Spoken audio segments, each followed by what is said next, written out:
Welcome all, and thank you for joining today's webinar. My name is Ben Cordingley, and I'm an enologist here at the AWRI.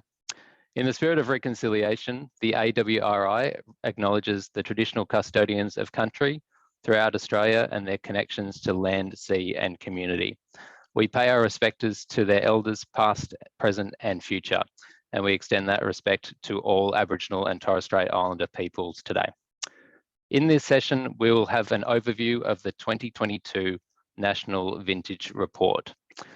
Before we jump in, a couple of quick reminders to anyone who is new to AWRI webinars. If you'd like to provide a comment or ask a question, please just click on the Q&A button on the Zoom toolbar, type in your question and click send to fire it through. We'll be holding a Q&A session at the end of the presentation, but feel free to send through any questions at any stage during the presentation, and we might answer a few of those questions as we go along. A reminder that this session is being recorded and you will be emailed a link to view the recording on the AWRI's YouTube channel. For anyone who's just joined, welcome. Today's webinar topic is an overview of the 2022 National Vintage Report. It is with great pleasure to welcome Sandy Hathaway from Wine Australia. Sandy Hathaway is a senior analyst in the Market Insights team at Wine Australia. She has responsibility for the National Vintage and Direct-to-Consumer Surveys, the Vinsights Vineyard Mapping Program, and Domestic Market Insights. She's been involved in the Australian wine sector for more than 20 years in a number of roles and has been working at Wine Australia since 2016. Sandy, if you're ready to make a start, I'll hand over to you. Thank you, Ben. Just see if I can press all the right buttons. There we go. All good. Yes, thank you for that introduction, Ben, and hello, everybody. I think I'm probably a familiar face to some people by now. I've been conducting the National Vintage Survey for Wine Australia for the past 8 years. And so this report is based on that survey, which we conduct every year. We ask all wineries to send us their crush data, and we get in replies that account for about 90% of the tonnes crushed in Australia each year. So it's a very comprehensive report on the production of the Australian wine industry, and that's what I'll be looking at today. Okay, so first of all, I think probably most people would be aware of this. The 2022 crush came in at 1.73 million tonnes, and this was quite a bit lower than last year's crush, 13.5% lower, but actually only 2% below the 10-year average. Sorry, I'm just moving things around my screen here because I can't see my own slides. Yeah, so as you can see here on the pink bar, this was a little bit lower than the 10-year average, and really much more typical of what we normally do after last year was a record crush.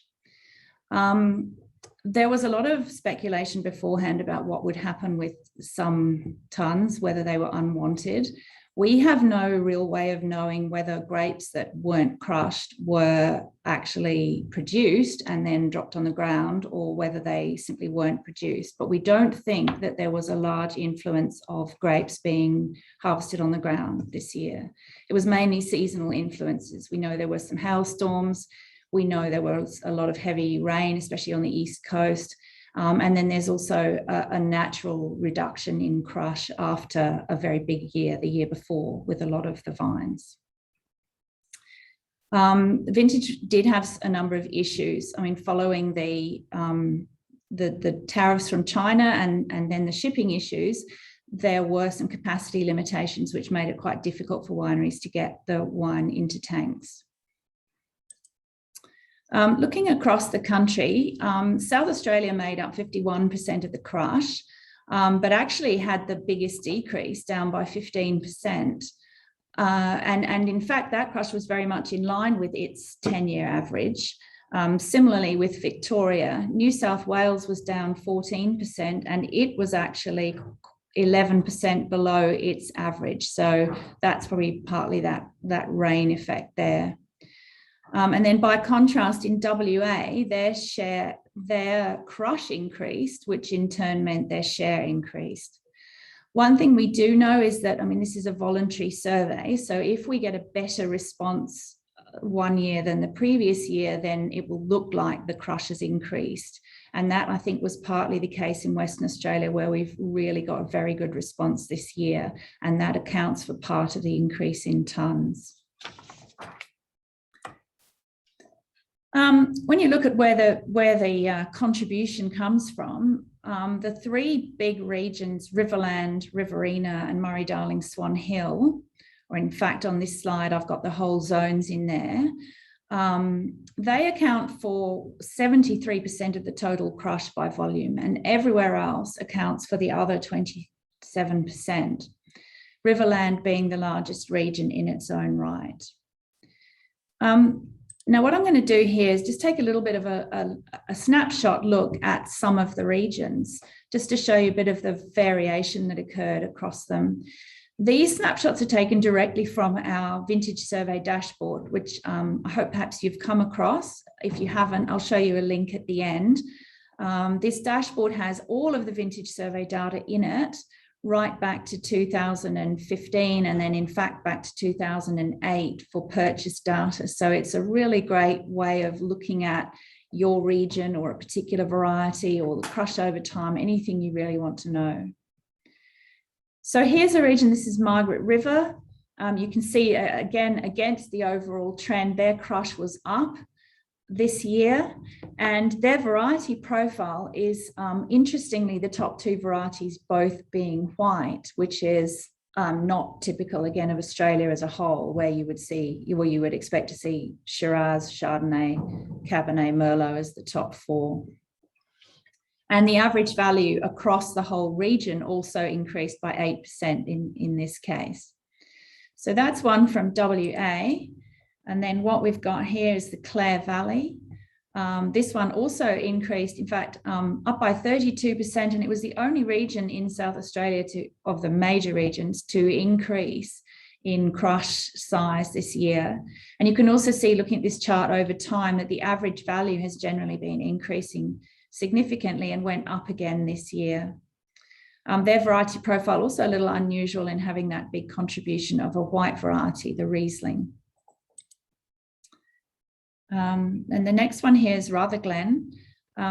This is really quite a small region, 0.2% of the national crush, but it is it's the fifth largest region in Victoria outside of Murray-Darling Swan Hill. And here their kind of unusual variety is Durif, which accounts for 15% of the crush. And in fact, Rutherglen's one of the largest regions in terms of a Durif crush in the country. And the next one we've got here is Orange in New South Wales. Again, a very small share of the overall national crush, but a very rich mix of varieties. This one saw a drop in overall average value, but you can see that the crush has been increasing after a couple of really pretty difficult years in 2020 and 2021. And finally, Tasmania, really almost a different country, isn't it? So different there, 47% of the crush volume being Pinot Noir. Of course, some of that is used for sparkling and some is for red table. Tasmania is actually the largest region in Australia, apart from the Riverland, for volume of Pinot Noir, so even more than the other two big inland regions, with nearly double the Pinot Noir crush of Adelaide Hills or Yarra Valley. So these snapshots you can find for any region you're interested in on the dashboard. You can change the year, so you can have a look at a previous year. And you can download these various infographics to get the data that's behind them, whatever exploration you'd like to do. All right, so I'm going to move on and look at the crush now by colour and variety. And what we saw this year was signs of a shift back to white varieties. So the red crush was down by 17% compared with 2021. And that was 3% below the 5-year average, so pretty close to the 5-year average. And by contrast, the white crush was down 9%, which was still 5% below the average. And I guess what all those numbers mean is that whites didn't decrease by as much, but they're still well below their longer term average because they've been declining for some time. And in fact, in terms of actual numbers, the red crush was down by nearly 200,000 tonnes, and the white crush was only down by 80,000 tonnes. And that's really showing quite a strong preferential effect towards the whites. And the result of that was that the share of whites increased slightly, up to 45%. So, you know, the question is this the start of a reversal in the trend that's been, the longer term trend that's been seeing an increase in reds, or is it a one-off for the season? It's a bit early to tell. But if you look at this chart, you can see the dotted pink line shows you that sort of upward trend in reds over the past 10 years, and by contrast, a downward trend in whites over the same period. And then looking at the top 10 varieties, if you look at the chart on the left, this is showing you the crush, and you can see Shiraz at the bottom being the biggest variety, and the purple bar showing you this year's crush, and the pink showing you how much it reduced by this year compared with last year. And it was very strange this year because Shiraz, Merlot and Cabernet and Pinot Noir were all down by 19%, which I had to look at twice to see if I'd made a mistake, because that's a very odd coincidence. But it was borne out, all those varieties down by 19%, although different volumes in each case. And again, what you can see is that the white varieties weren't down by nearly as much. So your Chardonnay and Sauvignon Blanc in particular, the reductions were smaller. And on the right, we see a very similar looking chart. And this is actually the exports by variety in the 2021 calendar year, so prior to the 2022 vintage. And we were seeing, again, a very similar pattern of the biggest decrease being in the Shiraz, the Cabernet, you know, mainly the big reds. The exception being Pinot Grigio / Pinot Gris, which really did show quite a big decrease. And I'm not sure whether that's a seasonal effect or a demand effect. But if you look at the fact that the big decrease in exports precedes the decrease in crush, there's probably something of a demand-driven effect in there. And then, you know, these are the top 10 varieties, but we have a very rich mix in Australia, although they are small in quantity. So if you take the top 10 reds and the top 10 whites, you've got 95% of the crush volume. And this other little tiny orange slice here is another 120 varieties, which is a very big list. If you're interested in them, most of them are listed in the National Vintage Report, except for ones that are only reported by 1 or 2 wineries, and we keep them confidential. But you can see I've listed there the ones that have been growing most over the last 5 years are Carmenere, Chambourcin, Isabella, Alvarinho, also known as Albarino, Arnay, Gruner Veltliner, and Pinot Blanc.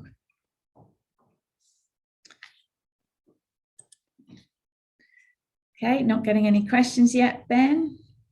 Okay, so I'll move on, look at value and price. This was very much the talking point prior to the vintage. You know, I will talk a little bit about context in a minute, but certainly people were expecting a reduction in price for grapes, and that did happen. The total value of the crush was down to 1.2 billion from 1.56 billion, which was a combination, obviously, of the reduced volume and also reduction in average value. But it was still a relatively high amount. I mean, it's still one of the highest total crush values we've seen in Australia in the last 10 years. The overall average value was down 10% to $630 a tonne. And then when you tease that out, if you look at this chart, the orange line in the middle is that overall average value. And we can see it dropping in 2022. But then above that, you've got the red average value, and below you've got the white, and together they make, you know, on average, they make up the total. But if you look at that, the white varieties have actually been growing consistently since 2013, and reds growing also and more strongly up to 2020, after which point they have reduced. So, teasing out that overall effect, it was really only the reds. The white average value was the highest, in fact, since 2008. And reds were down from their peak in 2020, but they were still 46% higher on average than in 2011. And then teasing that out still further, in those big inland regions, the Riverland, Riverina, and Murray-Darling Swan Hill, reds were down by 30%. And that's after being down by 17% the previous year. So you can see that on the chart there. The warm inland red bars. For the whites, they were actually up 5% last year and then static this year. And the end result of that was that the average value for whites exceeded that of reds this year for the first time since 2005. And then looking across the other regions, the reds were down, but only slightly, and whites were actually up by 11%. And whites were the highest ever reported at $13.24 per tonne, which was still slightly less than the reds, but the highest that it's ever been for whites. So there's a really clear message there around this difference now between reds and whites. It used to be the opposite story. Now it's a story about whites. And this is showing that it's not just the average, it's really quite a concentration of prices and how that's shifted. So this price dispersion shows you, we take all the batches of fruit and we classify each batch into the price that was paid for that batch. So it's not just an overall average. And when you look at this, if you look at the two orange bars first, the darker orange is last year's whites, and you can see that, nearly half were purchased between 400 and 450. And in fact, there's quite a narrow concentration of, most of the white grapes being purchased at between $350 and $500 a tonne. And that really hasn't changed this year at all. But when you look at the reds, this the dark hump is last year, and that's showing you that the majority was purchased between about $500 and $650 a tonne. And then there's been a really dramatic downward shift so that the peak now is between $300 and $350. And in fact, almost 100% of it between $250 and $450 a tonne, which is a very big reduction from last year. So what do we put this down to? Well, we know that prices are driven by demand. This is a very long-term chart that I imagine a lot of you have seen before, because this goes right back to 1999. So we've got more than 20 years on here. And it's plotting the average export value in dollars per litre FOB and comparing it with the average price of grapes. And you can see how closely they track together and are still tracking. So that drop in export values corresponding with a drop in grape prices. And then teasing out the export average value, again, the story between red and white shows you that prices for white have been lower consistently, but are just slightly increasing and have continued to do so, whereas reds grew really strongly up to 2020 and have now declined quite significantly in the past 2 years. So remember, this is export average value now, not wine grape value, but it's following a very similar pattern. And of course, we all know why this is the case. The China phenomenon, if you like, the demand from China and sales of wine to China have driven this underlying trend very strongly. So there's three things going on here. The first is how almost entirely all the exports are red. So this is the volume of red exports with the dark purple line and the volume of white exports to China on the light pink line. So, at its peak, it was 97% red. So that's the first factor. And the second factor is how rapidly demand grew, which in turn very strongly drove demand for red wine grapes, more volume, higher prices. And then the third thing, of course, is how quickly it has fallen off. And that has made life very difficult for winemakers and grape growers because they cannot possibly respond as quickly. So there's a lot going on this slide, so I'll take a little bit of time with it. The chart on the left, the orange and blue one, is showing red, and the orange is production. And what I've done is I've simply translated tons into million litres by multiplying tons by 700 to get litres. So it's an approximation, but it enables me to directly compare production with exports. And so you can see the production of red strongly growing in 2017, falling back to the average to some extent, and then this really big crush in 2021 of reds. The upward trend, again, we've seen that before. But if you look at exports, really exports driven by this China phenomenon were already falling from 2019. Because although value to China continued to increase for a couple of years, volume was already declining very quickly. So this volume decline in exports just hasn't been able to be mirrored directly in production, and particularly last year's production produced a lot of red grapes that were just surplus to requirements. Whites, on the other hand, and I've used the same scale here so you can directly compare them, and you can see how the production of whites is less than reds. It's been falling, and you saw that earlier on, but not by a lot. And exports, on the other hand, have really been pretty consistent, just not affected by that China bubble, and hence not seeing that same big demand spike and then fall off. And I think you probably saw some of this last week in the CIATI presentation, but this is also reflected on the bulk wine market. So the bulk wine market is offer prices. It's not necessarily what people are being paid directly for Australian wine, but it's a good indication of global demand. And you can see this pink line is the Cabernet Shiraz Merlot. Those prices are all the same, and how they've changed from May 2020 through to May 2022. And generic red, which has sort of done a similar thing. Around this red circle was pretty much when the tariffs came into effect from China. And there's then a dramatic fall off, and you can see how they are now lower than all the whites, whereas they were and have been for many years higher than whites.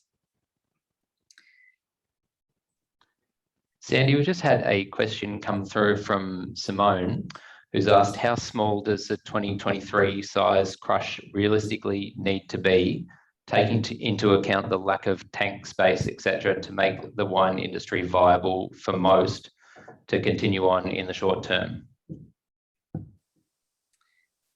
Thank you for that $64,000 question, Simone. There isn't an easy answer to that, but we are actually doing some work on it at the moment, and we're thinking we will be publishing a market bulletin on it shortly. We will also have a production, sales and inventory report coming out, we hope earlier this year than in previous years, to look at this. It's an interesting one. So the modelling, I'm just going to go back a slide. Prior to 2021, we were short of wine.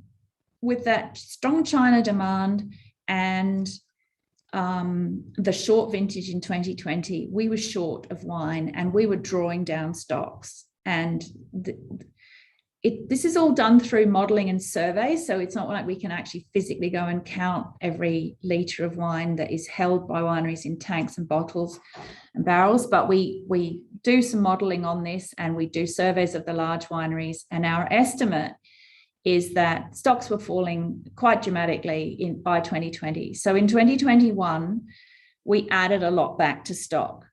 But if China had even just sort of continued on or fallen a bit, if shipping issues hadn't kind of put a short-term constraint on physically moving things, I believe that we were still approximately in balance. Of course, that didn't happen. So what we have was a short-term or an acute situation of too much wine at a point in time. The other thing that makes this a tricky question to answer on the fly is that at the point where the wine comes in at vintage is when, if you imagine just before vintage, your stocks are at their lowest because you haven't had a vintage since 12 months before, and you've been steadily selling ever since then. So at the point you then have vintage, your stocks are at their highest. And then after that, you start selling them again. Now, we have always reported stocks at the end of June, which is a bit of a middle point.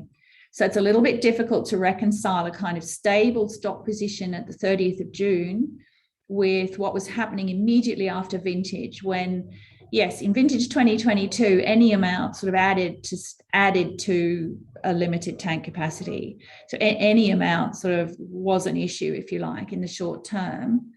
But in fact, our vintage in 2022 was less than our normal stable sales requirements. So if you think of a normal vintage being about 1.2 billion litres, domestic sales roughly 500 million, that leaves you with 700 million for exporting. And our average over the past 10 years has been about 720. What it will be in future, we don't know. This year it was 625. So I can't give you a kind of direct answer. What does it need to be in 2023? A below average would be good. You would have to think that we all know the smaller supply, the tighter demand, and therefore prices tend to go up both for wine and for grapes. But we obviously don't want, we don't want a zero vintage. We probably want something a little bit below average. But please look out for a piece that we will publish shortly, which will model out what we think has happened and what position we're in now. And as I say, bear in mind that some of the acute stuff around what is sitting there at the moment needing to be quit is we've got to figure out whether that's more about timing and difficulty in physically moving it, and how much is genuine long-term surplus. All right. Sorry, I can't see the faces of the questioners, but I'll keep going. Please always feel free to communicate directly with me at Wine Australia as well, and I'll give you my email address at the end. All right, so just back on this, these, as we can see, these are the CIATI bulk wine prices on the global market, and we've seen this same effect that whites have been tracking along okay. Reds have gone from being above whites to being well below whites. You can also see this little drop off at the end, just in the last couple of months. That is partly an effect of the US dollar or the Australian dollar weakening. So if you look at it in Australian dollars, it's more flat than that. And that's a good thing for us, because as our dollar weakens, we can get paid the same amount in Australian dollars, but it costs our clients less in US dollars. Now, this last one in this section I want to show you is what I've done here. The yellow line at the top is the Chardonnay line, the same as the previous slide, right? Oops, sorry, I went the wrong way. So this green Chardonnay line is the same one as this yellow one at the top, but this is now in Australian dollars. And you can see it hasn't really changed much from May last year to May this year. It's gone from $1.20 to $1.15. The thick purple one in the middle is for the Shiraz Cabernet Merlot line, again, the CIATI data. And this has changed a lot. This is the same as the last slide in Australian dollars. So it's gone from $1.15 to 79 cents as the offer price. This is not to say anybody in particular is being paid this particular amount, but it is essentially an indication of the value of the grapes on the open bulk wine market. What I've done with the straight lines is, so for the red straight line, I've taken the average value of Shiraz, Cabernet and Merlot this year, which was $676 per tonne. At 700 litres per tonne, that translates to 97 cents a litre. Similarly, for Chardonnay, the average Chardonnay wine grape price was $517 a tonne, or 74 cents per litre. And so what you can see is that the cost of grapes, the cost of Chardonnay grapes, is below the cost below the average offer price for the wine. But in the case of reds, since October last year, the offer price for red wine, Australian red wine, has been less than the cost of the wine grapes. That's not counting anything for processing into wine, for freight, for taxes, or anything else. So I know there's a couple of ways you can look at that. Yes, we are more competitive by having a lower price, but that is not a sustainable price. All right, and that's all a bit miserable really, but it is a reality, I'm afraid. But what I did think I would do, I won't spend a lot of time on this because it isn't really about the vintage survey, but just looking at some of the trends that we are seeing. And Peter Bailey, the manager of the Market Insights team, he presented this at the Australian Wine Industry Technical Conference a little while ago. So this presentation is available and we can send you the slides, or if you went to the conference, you can watch the presentation. One of the things that is definitely happening in world markets is that the demand for commercial wines is reducing, and that's this blue line here. And the demand for premium wine is increasing. And so that is a long-term trend in mature markets that grape growers and winemakers need to take account of. The other thing you have to look at here is these lines look nice, don't they? They look like the loss in the blue side will be made up for by the gain in the red side, but that's not actually the case because the scales are different.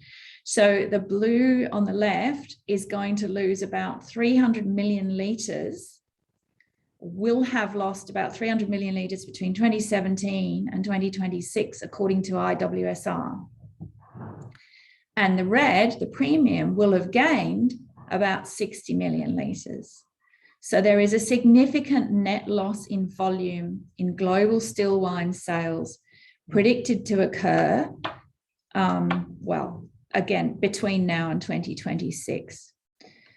So we need to be shifting towards premium wine.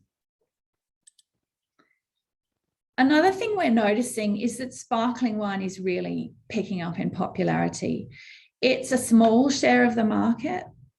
It's, again, not going to replace still wine. But these figures here, and this is in the domestic market, but there are similar trends in a lot of other markets that are similar to Australia. So IWSR forecasts that in Australia, a couple of bad things will happen. The share of imported wine will increase, which makes it harder for Australian wine, although we do have a very dominant market share. Premiumisation will occur, similar to the last slide. It's occurring in Australia. And then still wine will decline while sparkling wine will increase. So these five coloured bars on the left, which are all under the 0%, this is their expected decline over the next 5 years, whereas sparkling is expected to grow over the next 5 years. So there's an opportunity there. Did you have a question? Yeah, just while we're on the topic of sales trends, we've had a few questions come in from Lucy around NOLOs, so no and low alcohol products. She's asked, will the NOLO supply and demand be shown in coming years in this presentation to understand how the market is moving in that domain? And then followed up that she's keen to understand how much of the Australian annual crush is being put towards NOLOs. Okay, thank you, Lucy. If you can bear with me for one more slide, NOLO is the next thing on the list, and then I'll pick up on your question. So just looking at I pressed go instead. Sorry. Looking at sustainability first, this is, I'm sure you've all heard this in one way or another. Sustainability is becoming increasingly important to buyers and consumers and the world generally, politicians, producers, we all know that we have to be sustainable. In terms of selling wine, though, the acute thing is consumers are increasingly looking for products with sustainability credentials. And it's not just that, but buyers. So it might, your importers, your distributors, your retailers, they're requiring it as well. In some markets like the UK, they're actually demanding certain standards and credentials now. So wineries have no choice. It's not just a marketing decision. It's going to be a no choice if you want to sell to certain retailers. So these things are important. The tricky part with sustainability is what it means to different people. And it seems like mainly what it means to consumers in, let's say, the UK and the US is around packaging. They think that sustainable means lightweight packaging, carbon footprint, that sort of thing. But to others, it means organic or biodynamic, which is really not the same at all. But a lot of people do put the two together. And we're actually seeing a very strong increase in exports of biodynamic and organic wines. And again, IWSR forecasts a growth in that. But these are very small numbers. On this scale, we're talking here, 2 million litres in a global market of 20 billion litres. So it's pretty small at the moment, but you can see that very strong growth. There's definitely an opportunity there, but it's a case of sorting out, well, what exactly are our sustainability credentials? What are we talking about here? Are we talking about viticulture, winemaking, packaging? Are we talking about organic? So it's a tricky one, but it's definitely an opportunity. And then the no-low one that's been raised, again, is talked about a lot as a future opportunity. We are seeing very strong consumer trends around desires for wellness. Wellness, health, reduced calories, moderation of alcohol consumption. There's actually a long-term downward trend in the number of people drinking wine at all and drinking alcohol at all. And there's two things there, because there's people reducing their alcohol consumption, but then there's people who continue to drink alcohol but are not drinking as much wine. And that's largely a demographic trend around Gen Zs and millennials who are just not getting enthusiastic about wine. But that's a different issue from ones who say, well, I'm just going to cut down on my alcohol altogether. And then they're looking for, increasingly, apparently, they're looking for more sophisticated no and low alcohol options rather than just saying, well, I'll drink, a cola or a lemonade or something like that. They want something that looks like a beer or something that looks like a wine or something that looks like a cocktail. Wine is not doing very well in that space for lots of reasons. I mean, we really need a whole presentation on this. The highest level, which is on this chart, is, again, IWSR and others see strong growth in low and no alcohol wine. And in particular, no and low alcohol products. And I think that's the broader message to take on, is because if someone wants a no and low alcohol product, even if they've never drunk wine, you can perhaps offer them your no and low alcohol wine, and they might like that much better than a full strength wine that they've never enjoyed drinking. So the market is everybody looking for a no and low alcohol product. And of course, we then get into, that includes children, to be honest, but I don't think we're really going there at the moment. But there's a whole new market for no and low alcohol products. Will it solve our issues? It is a very small market share, and I think it is a very difficult one. If we weren't being recorded, I might tell you what I really think about it. I think we're very, very, very long way away from dealing with a product in this space, but that's too big a conversation for right now. Let's say that there is an opportunity. There's definitely a demand. It is going to grow, but it is small. And I would probably say, look beyond the regular wine drinkers who want something that tastes just like a Barossa Shiraz, but has no alcohol. Look for the people who don't currently drink wine or like lighter wines, and give them something that they like that is low or no alcohol, rather than trying to replace something that your regular wine drinkers drink. Apart from anything else, you might as well, because regular wine drinkers, they're the ones that are declining. Now, the other part of that question was, what are we doing with our production? Because no and low alcohol isn't a variety, I don't know how we could track it as end use. So in other words, when we do the vintage survey, I don't even think we could probably ask the question, how much of your production are you using for no or low alcohol products? But generally it's going to track sales, isn't it? So we can start tracking sales of no and low alcohol wine in the domestic off-trade market. We've got statistics on that, and through our exports. But there's another issue there too. If a wine has no alcohol, does it even need to be regulated by Wine Australia? We don't even really know the answer to that yet. So it's going to be an interesting challenge down the track, but I would say to you that roughly, probably at the moment, less than 1% of our production is being used for this.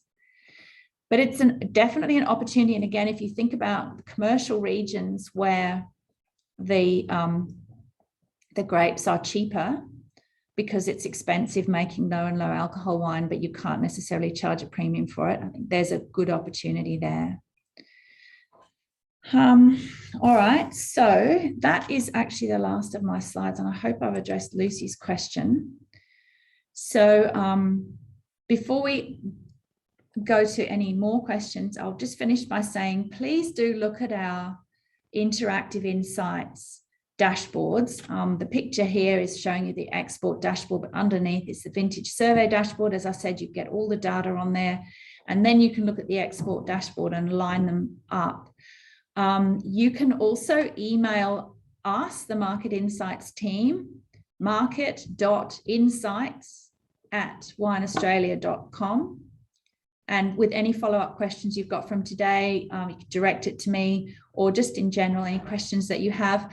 Our role is to support our levy payers and help you sell more wine, sell more grapes, be more profitable. So don't feel that you're being a nuisance. Please do contact us. And one thing you can do is book this Ask an Analyst session, where you can have a half-hour personalised session, which could be a demonstration of the dashboards, or it just could be a discussion about no and low, or whatever you want to talk about. So thank you, Ben. If there are any more questions, I can take those. Thanks very much, Sandy. That was a great overview of the 2022 vintage. I'm sure a lot of the audience found that really insightful. Look, we've got a couple more questions that have just come through. So look, keep sending those through if you think of any more. But Lucy has also asked, do you have any comparison between export and domestic consumption trends? Again, I think it's probably best to take that online, because that's again quite a big question. We do. But the trouble is, it's not a simple, dichotomy. The domestic market, the Australian market, is one market, and that's our biggest market. That's 40% of our wines goes there. Now, 60% gets exported, but that's not one market. That's 113 markets. So they're all different. So you wouldn't want to say, well, domestic's doing this and exports are doing that. You'd have to say, what's the UK doing? What's South Korea doing? What's Malaysia doing? And they're all different for different reasons. So I think I'd probably rather pick that question up directly with Lucy in terms of what she's really looking for. But if you do look at the dashboards, look at every market and see what their preferences are if you're looking for opportunities. So South Korea is quite a good replacement for China, because it's very premium Shiraz dominant. Whereas Japan, much more interested in whites and sparkling. US, Chardonnay and Cabernet. So depending on your variety profile or what you're looking at, that's what they're doing. If we look at consumer trends, the ones that will be most like Australia are going to be the ones that have a similar population, let's say a mature first world population that's used to drinking wine compared with perhaps some of the Asian markets, more used to drinking spirits. They're coming to wine now. Maybe their GDP is a bit lower. So wine might be a luxury product. So yeah, every market's going to have those different dynamics. Thanks, Sandy. I think we've got another big question here. Oh. So I was asked, if we look at the OIV world wine figures, production has been exceeding consumption by about 50 million litres annually for the last 20 years. Where is all this excess wine going, Sandy? Look, I'm doing my best, okay? I'm doing my best. I'm drinking as much as I can. It is a good question. I mean, I guess it points to the limitations of statistics. I mean, we supply our Australian statistics to OIV. Our vintage survey is brilliant because it literally, the winemakers are so supportive. We know how accurate it is, but consumption is always an estimate. And then even though production is accurate, that's at the point of the crush. Well, you lose a lot of wine along the way, don't you? You lose, to evaporation, to breakages, to all sorts of things. So the amount of production available for sale is down probably 10% or more. Now, with OIV, I think they take, well, certainly for Australia, they take the production numbers we give them. So those numbers are, I would say, higher than what's actually available for sale. There's a lot of big countries out there, South Africa, Spain, Italy, Chile, like, how are they all reporting their data? I just don't know. So I would partly say it can't be possible. It must be a theoretical anomaly because we haven't got all that wine just building up. But where would it be? But other than that, I guess some of it gets thrown away. It gets given away. It evaporates away. But the bottom line message, whoever raised that question, is a really important one. We have a world oversupply of wine. We do, and that is the market you're selling into. You're not selling mobile phones or little microchips. You're not selling something for which there is a dramatically increasing demand. You are selling a product into a market that is declining and is oversupplied. That is a bottom line. Thanks, Sandy. There's another one. It might be more of a comment. So Amanda has said, Nolo beer is growing fast and is easier to achieve. Some of the companies cite their no alcohol beers as being their second biggest selling product line. No alcohol wine quality products are harder to achieve, but will be an important offering by all key players in the wine industry.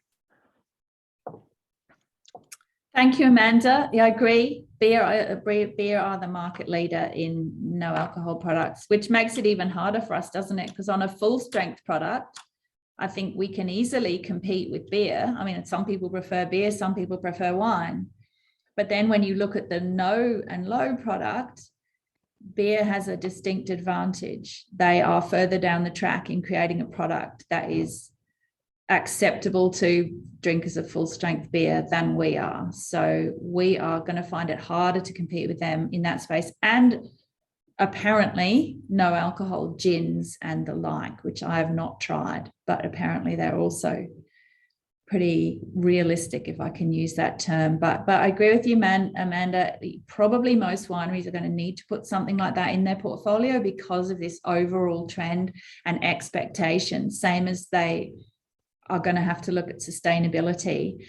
But I still think it's a really difficult one because, for example, let's say I'm a Cabernet lover, but I'd like a no low alcohol option, and you've got a no low alcohol option, but is it a Cabernet? I mean, I'm sure in your portfolio you've got a Cabernet, but have you got a no low equivalent of every one of your products or only one? Because you can't expect people to say, well, just because you like no low, just because you want Nolo, you're going to want this one particular one that I've made, any more than you would expect me to drink the one particular full strength wine that you've made. You would expect someone's going to like a Cabernet, someone's going to like a Shiraz, someone's going to like a Pinot Gris. So you have a big range, but are you going to repeat that whole range for Nolo? Or are you going to expect everyone who wants Nolo to want the one Nolo product that you've made? Thanks, Sandy. I think that's all the questions we've got. We've just had a comment from Matthew who enjoyed the presentation and finds the interactive dashboard really useful and interesting. Thanks, Matthew. Actually, there is, oh no, we've got just another comment. Someone is going back to the printing of their Cabernet grapes in the sunshine to lift their spirits. But thanks for the webinar, very informative. Yeah. Look, I am very sorry. It's what do we do? I mean, we can't spin it. It is not an easy time. All I can say is, you know, we've been here before. In 2011, red grape prices were what, $200 a ton. Whites were 150. There's lots of reasons why this is different. Maybe it's worse. Maybe it's just short term. And the rest of the world's doing it tough too. I mean, I wouldn't still be anywhere else. I think that, you know, obviously it's just really hard right now for everybody for bigger reasons than a wine oversupply. And we can't spin that any other way, but we are resilient and we will find opportunities. And disruption, you know, challenge always leads to disruption and innovation, and that's what we will do. All right, thanks, Sandy. We might wrap it up there. So thank you very much for providing that overview of the 2022 National Vintage Report. I'm sure that everyone who attended today got a lot out of the session. I'd like to thank the audience for joining in and taking part. And I'd like to remind you that, as always, you'll receive a link to view the recording of this presentation on the AWRI's YouTube channel. I'd like to acknowledge Wine Australia for their providing support for webinars through the AWRI Extension project. The next webinar is on grapevine viruses and phytoplasmas, a biosecurity challenge for viticulture, with Dr. Fiona Constable from the Victorian Department of Jobs, Precincts and Regions. That webinar will be held on August the 4th, so that's a Thursday. If you'd like to register for this session, please visit the AWRI website. Thank you again, and I look forward to seeing you at the next AWRI webinar.